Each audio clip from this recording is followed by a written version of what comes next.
A lot of people reach out to me wanting to transition out of architecture. Frankly, I think because of our inherent culture, it takes a really big mindset shift within the industry. Some firms are not even allowed to have a voice, right, until you kind of earn a certain reputation. When we talk about the value of architects and we talk about architecture as a commodity product, if you think where most of your money is made, if you're getting paid a percentage of the project and you think about where your time goes to that project, most of your money is made putting together the CDs of a project. Professional service model is a really hard model to make successful, and you have to have tight financial awareness around what you're spending, the time you're putting towards the project, to really understand what your revenue and ultimately your profit is going to be on a project. Advancements in technology, thinking about how we get paid differently and how we position our value differently opens up the doors to. How can architects embrace new business models to sustain revenue and grow in today's evolving industry? Welcome to Birdflocks Talks, a podcast dedicated to exploring fresh ideas, insights, and strategies that help architects succeed. At Birdflocks Talks, our mission is to connect you with industry leaders and innovators, offering actionable knowledge that can transform your practice and open new opportunities. Today, I'm excited to introduce our guest, Evelyn Lee. Evelyn is a visionary leader in architecture and tech, and the 2025 president of the American Institute of Architects. As the founder of Practice of Architecture, she is helping architects and firms discover new leadership opportunities and rethink how they approach growth. She also co-hosts the podcast Practice Disrupted, which has reached over 50,000 listeners globally. Beyond traditional architecture, Evelyn is an angel investor, startup advisor, and advocate for diversity, equity, and inclusion, reshaping how architects navigate their careers and practices.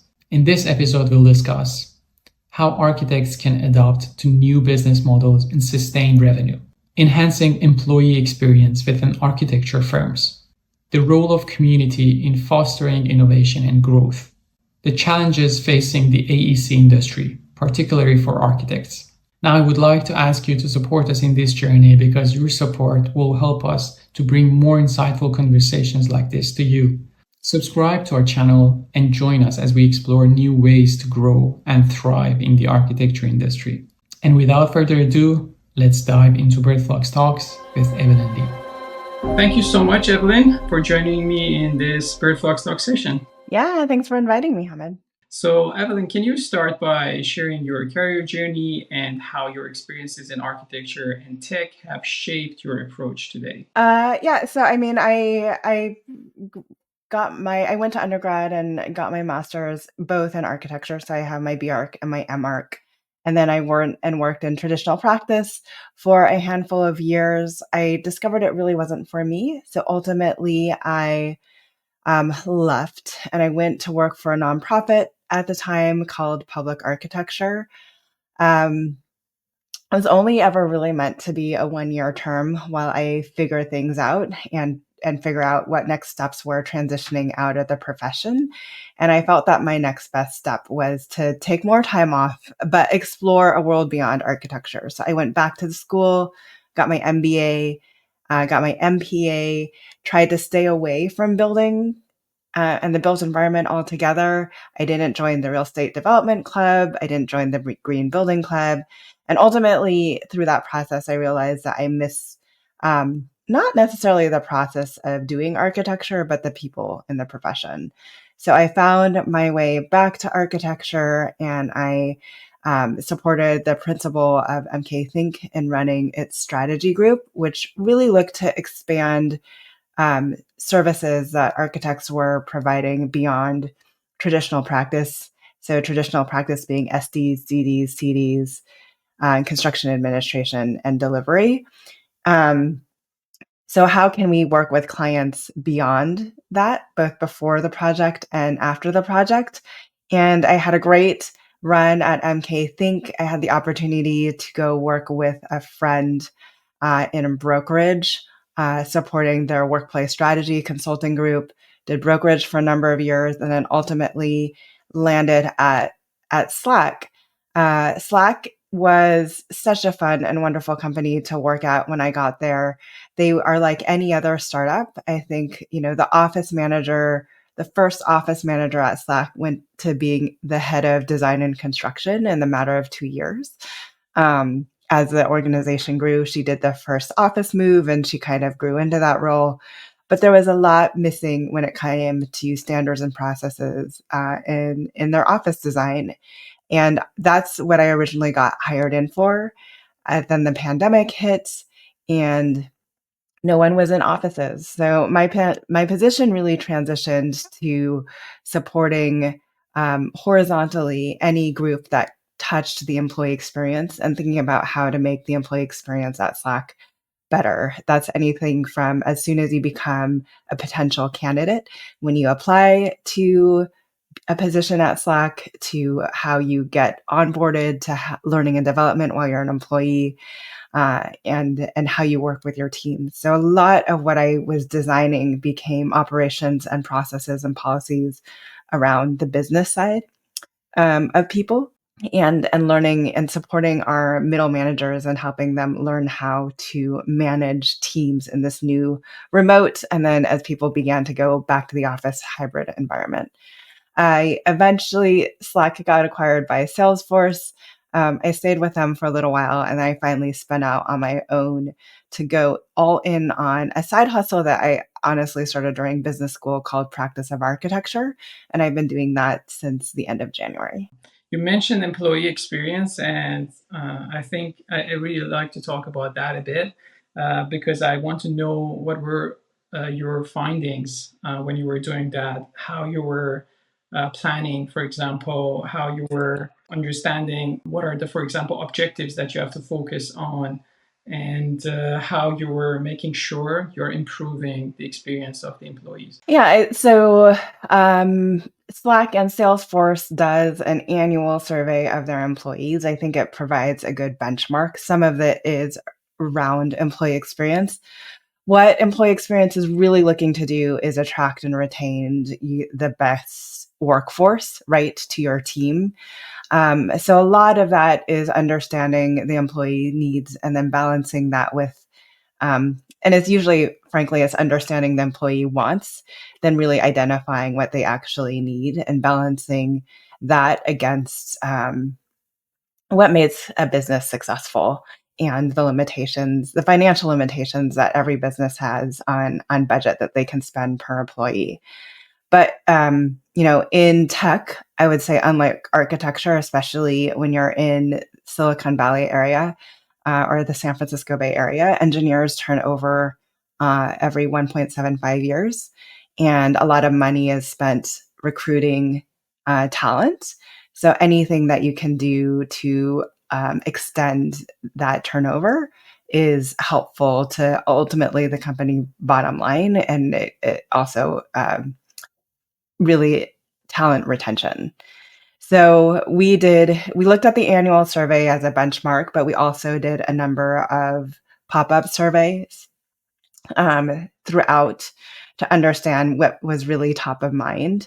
And this was critical, especially during the pandemic, because I feel like there was the beginning when there was a lot more insecurity around just what is happening and what is the company doing, I think. And then there was a time that we all settled into what we felt was the new norm. And then there was this time when people were coming back into the office and understanding, what our employees' desires to continue to work in the environment they are versus coming into the office. So we did a lot of pop-up surveys to gauge that.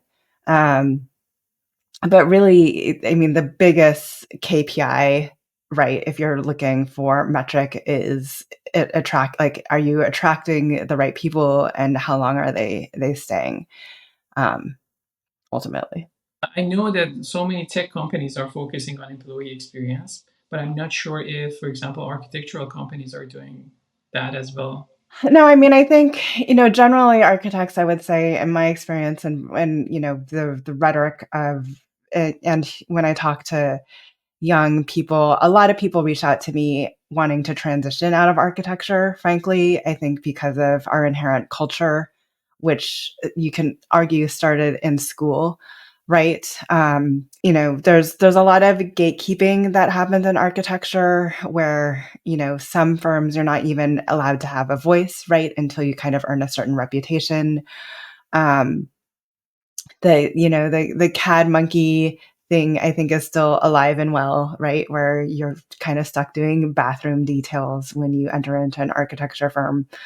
Uh, and I've definitely been the diverse voice, right, in the room where I've been brought along to meetings just to, um, and unfortunately to be, to remain quiet in the corner, but it looks like the team is a little bit more diverse. So there's a lot of things that could be, and I believe should be addressed with the employee experience in architecture firms, but it takes a really big mindset shift within the industry. And there are definitely the outlying firms that are focused on that. I just interviewed a firm for my own podcast, Modelis Novus, and they really talk like all of their founders believe that they are working for the employees instead of the employees working for them. And I think that's ultimately the mindset you have to take on if you really want to put your employees first and improve the employee experience. I think like there's something about the culture in this industry that sometimes bothers people. I think you're the fourth person that I know shifted from architecture to tech a bit, to tech side a bit um, during like last 2 weeks. And I think when you're working in architectural companies, sometimes or usually the ego is too high, and sometimes working environment is not as pleasant as you want it to be. For example, in tech side, in tech companies, usually it is. Usually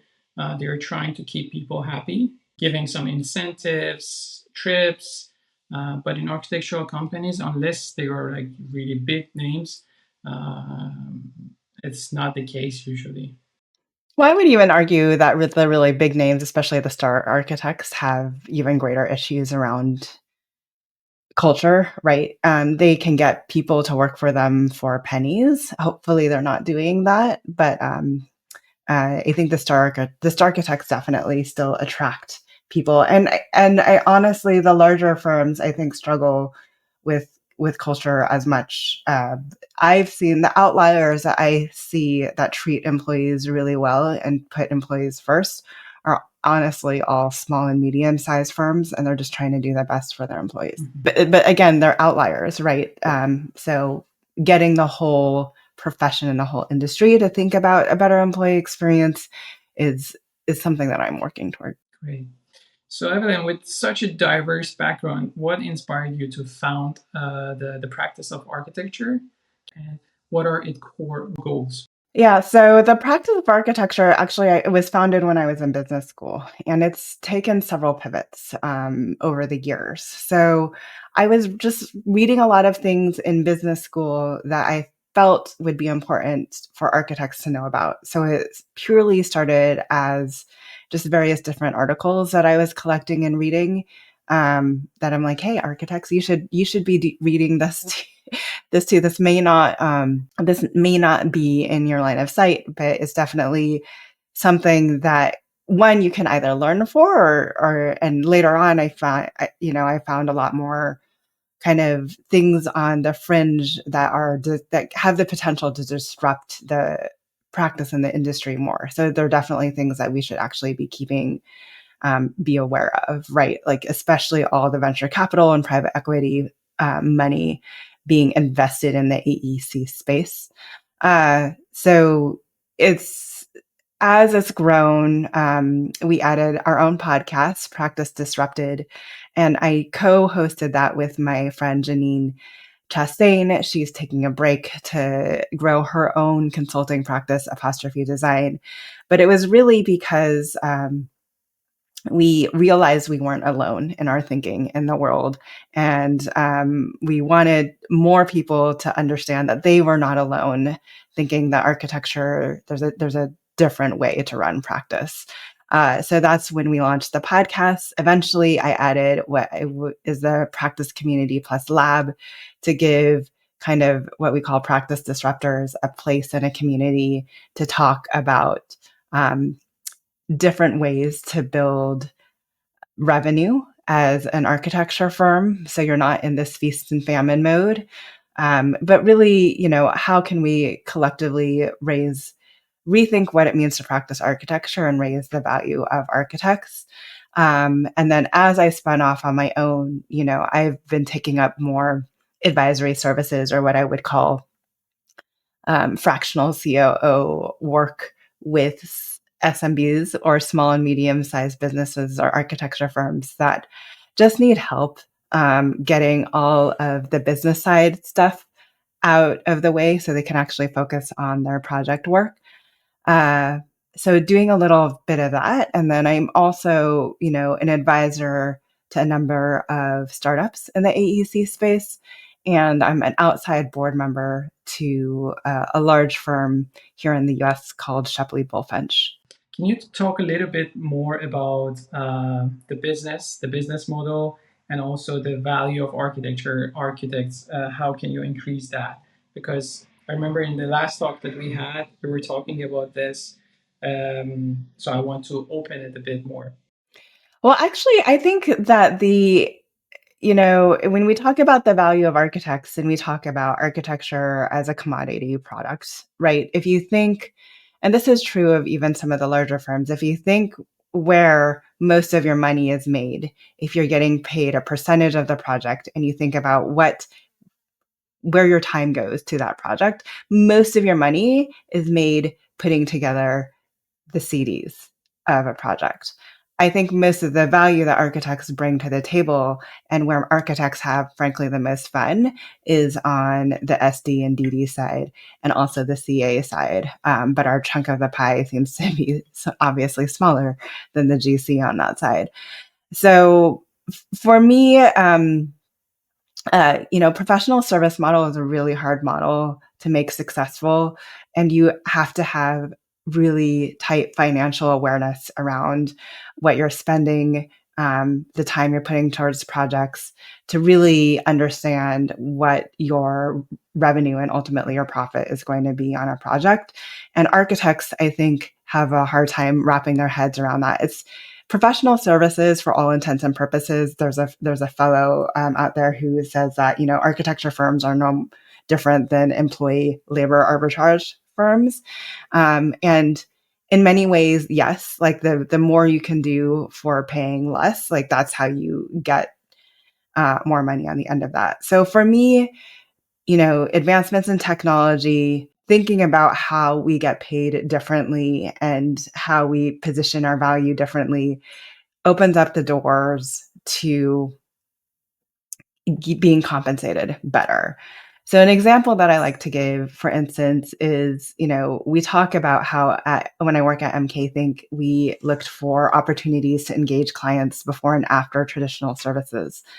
One of the things that they did is they built out an entire database for Oakland Unified School District, and the school district had them on retainer for a while. So any decisions they made about their real estate portfolio, and we overlaid that with census data, so we can tell them how many classrooms they needed to have open at which schools, because they never had 100% capacity, especially at their middle school and high schools. Where they should shift teachers, or where they should shift the administrative staff if one of their buildings got flooded, etc. All of those decisions making, they leveraged the database that we created for them, and it survived multiple superintendents. And I think architects don't often survive multiple shifts in leadership in an organization. But that is just one example of where a relatively small architecture and design and strategy firm was working with a school district and found a way to get paid on a monthly basis for something that involved their real estate portfolio, but ultimately wasn't, designing and building a building. And can you also open up a bit, like what is business model for those of our audience that they don't have any idea? What are we talking about? Well, the business model is how you make money, right? So most architecture firms make money by selling their professional services, and they get paid, either they get set an hourly rates and get paid against every hour that they put against that project. I think that model seems to be more rare. A lot of architects take an overall percentage of the construction costs for a building. So if there's, in very simple terms, if a client has if the client's budget is $1 million um, for for for the project, an architect might take 5% of that and say, like, we will help you deliver the $1 million project. We'll take 5% of that. That includes, frankly, that 5% includes what architects are paying their consultants, so their MEP consultants, and then the rest will go to time and materials and coordination on the GC side. So they take a percentage of that. So that's that's a business model for mostly time spent working toward a project. I think there's different types of business models out there. Apple, for instance, is a technology firm that sells products. So they like developing and selling a product is inherently a different business model. It's just, how do you think about how you're making money, um, and the types of products and services that you are creating in order to make that money. So when I gave MK Think, for instance, as a example, they had set up a business model in that database that allowed them to get paid monthly by a client, whether or not they were building buildings, which is more sustainable, you could argue, than always worrying about where your next project is coming from, um, and how you're going to get paid if you don't get the next project, right? Because then you are only getting work when your clients are building. And when your clients aren't building, which is a very cyclical economic cycle more broadly, there's times when people have capital to build, and then there's times when people don't have capital. And architects are stuck in this cycle too. So when capital tends to be the first decision to go and the last to come back. So that means there's this economic cycle where people decide to spend money to build buildings. And when things get tight, the first thing they get let go of is their ability to build. And then the last thing to come back when the economic cycle is on upswing is buildings. So that means our ability to capture that value is even more constrained, because of the kind of the capital spending cycle. It'll vary, like there'll be off cycles depending on what industry you're in. So you could say, like, well, if we serve multiple industries, that's a way to stem the tide. Um, but I am really interested in helping architects find ways to provide products and services to their clients even when they aren't building. Awesome.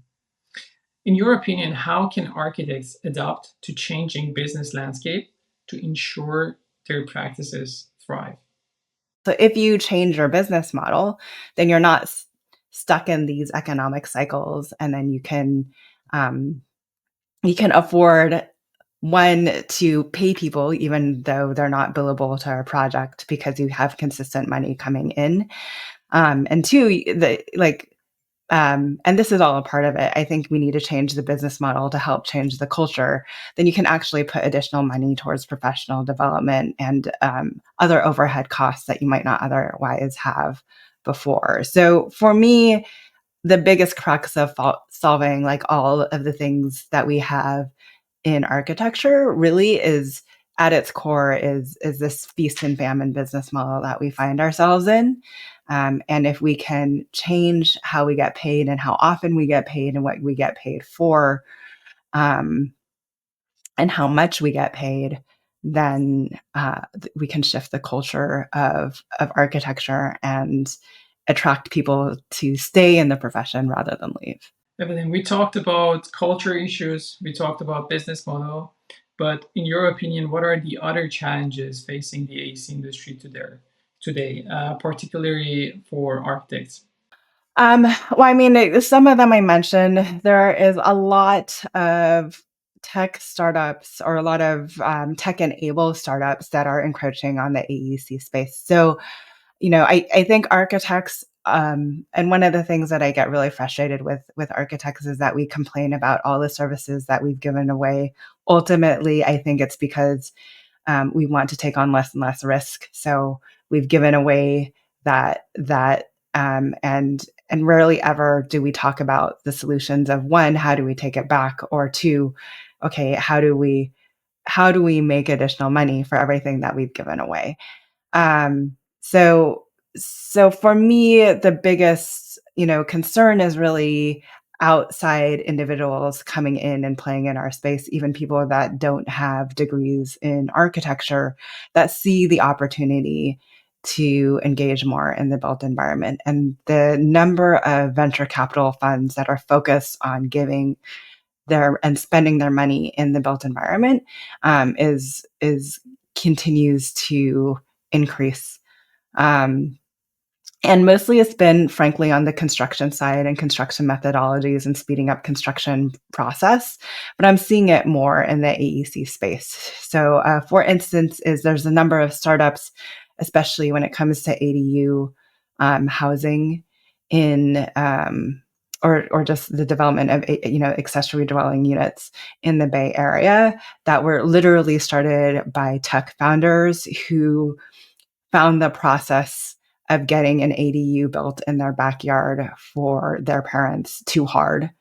And they wanted to simplify the process. So there's people already, like I said, without any background in architecture, building companies that are hiring architects as 1099 contractors, but not necessarily full-time employees, that are doing things that architecture firms could be doing as well. So we need to keep an eye on that and think about how that might change how we approach practice. Going back again to practice of architecture, what are some unique offerings or services from the practice of architecture that differentiate it from other industry resources? So really, I think honestly, we're the only community slash advisory services out there that are looking to support small and medium sized business when it comes to not only setting up their firm differently from other firms and thinking about how to do that by building a better employee experience, but also looking at this business model. One of the things that we're hoping to launch, and we're seeking out university partners right now, is a curriculum on entrepreneurship and architecture. And through that curriculum, we hope to help small and medium sized business owners develop new products and services that they can potentially append to what they're already delivering so they can get out of this feast and famine mode. And then the bigger play for us is we eventually want to have our own fund, an accelerator at Practice of Architecture, to take the best ideas that come out of those entrepreneurship courses and really develop what is called an MVP, or a minimum viable product, to go out and test it in the marketplace and help them build and create that. So that's the big play. How do we get more architects thinking entrepreneurially, not only about how they run their practice, but other things that they could be doing? And the practice community and lab is really for forward thinking individuals that want to do things differently. I don't think there are any other communities out there necessarily like that, because we're really trying to help hold one another up and think about different products and services that architects can be delivering, and then ultimately, the entrepreneurship curriculum, I think, is unique to practice of architecture as well. Can you explain what is entrepreneurship in architecture? Because if I put it in tech industry, I can understand it, but in the AEC, Well, how would you put it in the tech industry?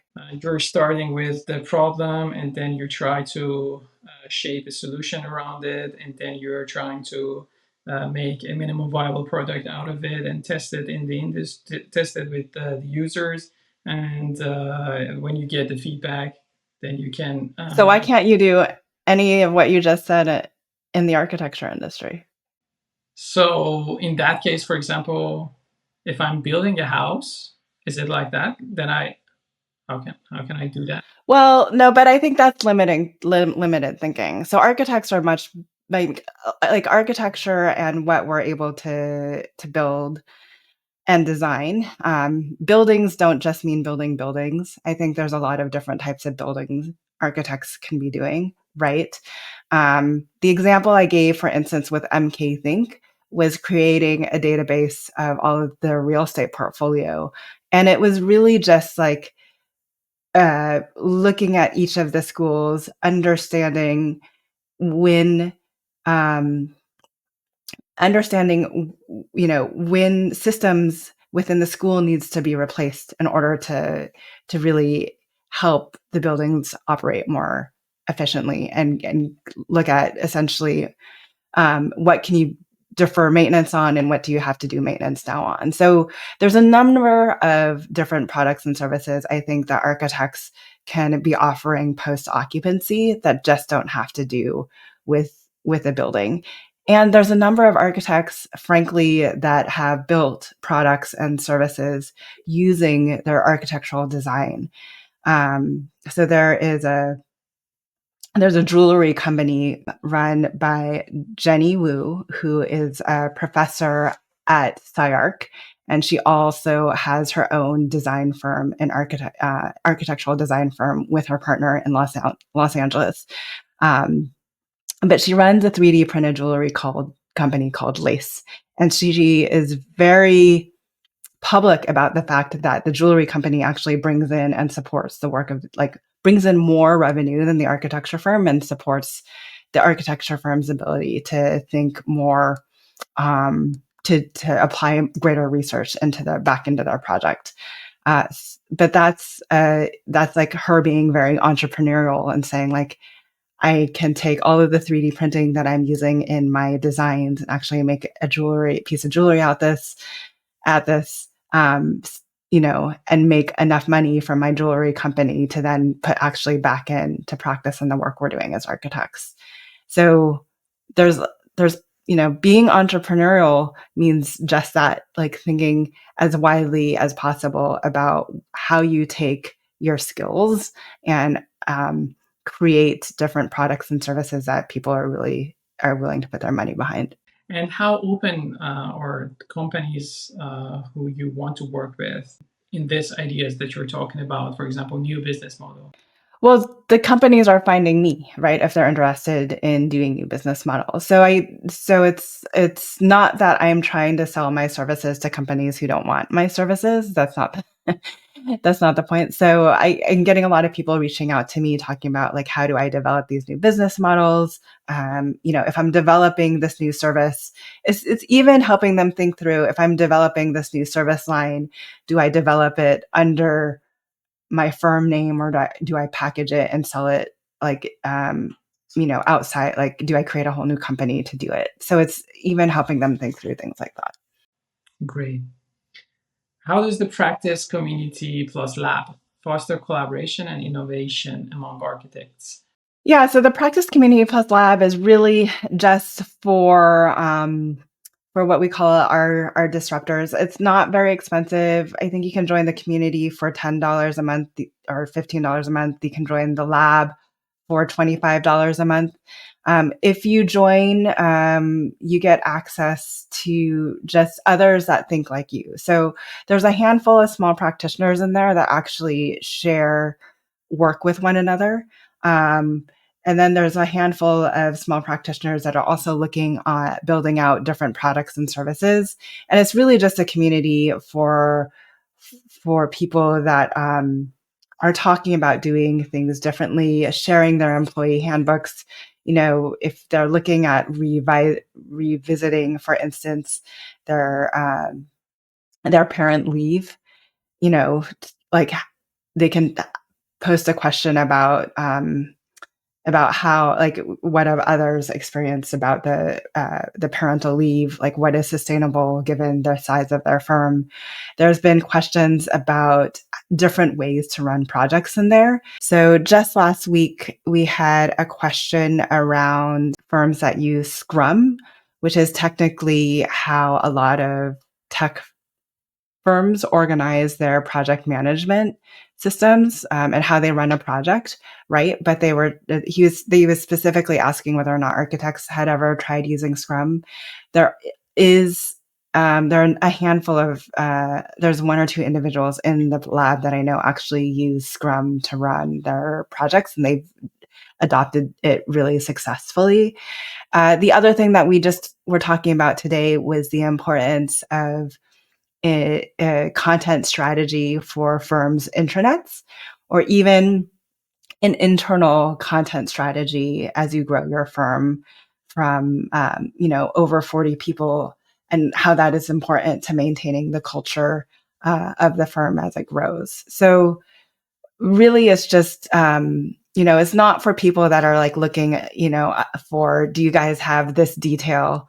It's more of a community of, I'm looking to run my practice very differently and to have a different type of culture than I was brought up through. And I think the easiest way to do that is to learn from others that are doing it, or others that are looking for resources outside of architecture to do that. So that's really what the practice community and lab is all about. I think the values of communities are getting even more than before because so many architects, especially when they're working on new innovative ideas, they can just share these ideas within the communities. How do you see technology changing the way architects work and deliver value to clients?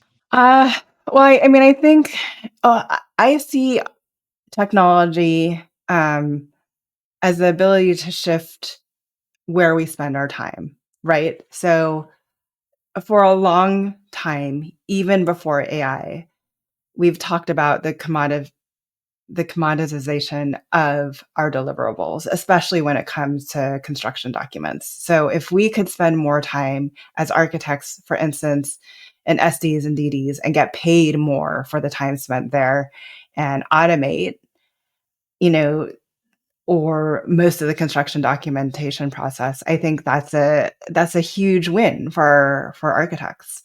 I also just think, AI is so nascent right now. There's an opportunity for architects to affect the development of and use of that technology within our space, if we want to engage more rather than be afraid of it.